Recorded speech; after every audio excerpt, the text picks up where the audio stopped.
Okay. Okay, tonight your experience at the gallery. Kind of tell me what your reading meant to you and what really touched you about your reading. Well, before we started, you'd asked us to say a prayer, what we wanted to come through tonight.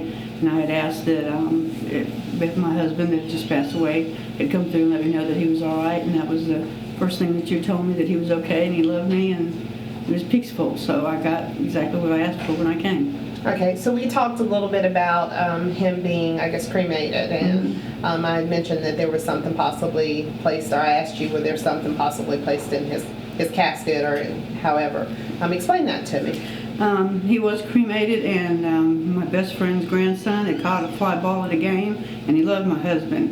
And he signed the ball that he loved him, and he asked me if I could put that in with him when he passed away, and I told him yes, and the funeral home failed to bring it out to the cemetery, so it wasn't able to be put in there, but it was signed and was meant to go to him. So it felt really good to know that he was aware. He knew, that he saw that what was going on down here. Okay, that's great. One other thing too, we discussed about you not sleeping in the room, which is hard for you since you lost him and he really wanted you to be next to him. So hopefully that will give you some closure and maybe help you make some steps back into that bedroom.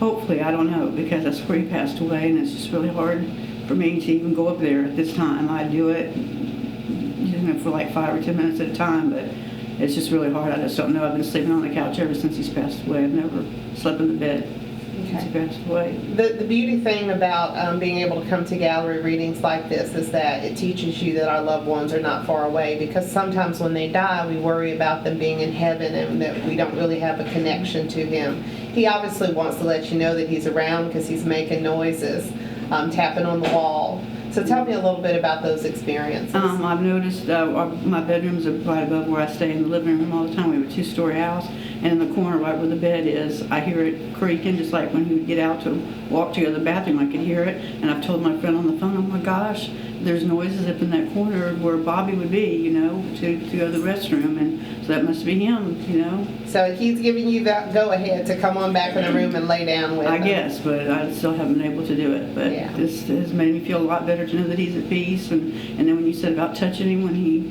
was laid out, I did touch his face and told him I loved him and he was at rest. Yeah. So everything you said tonight was right on. It wasn't a thing that you left out. Well, thank you. I'm happy that he is able to let you know that he loves you.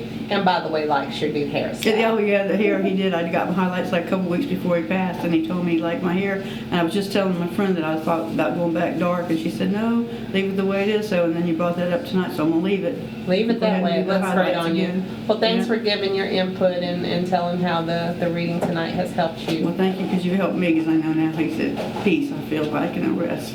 Well, I it's feel been my much better. pleasure.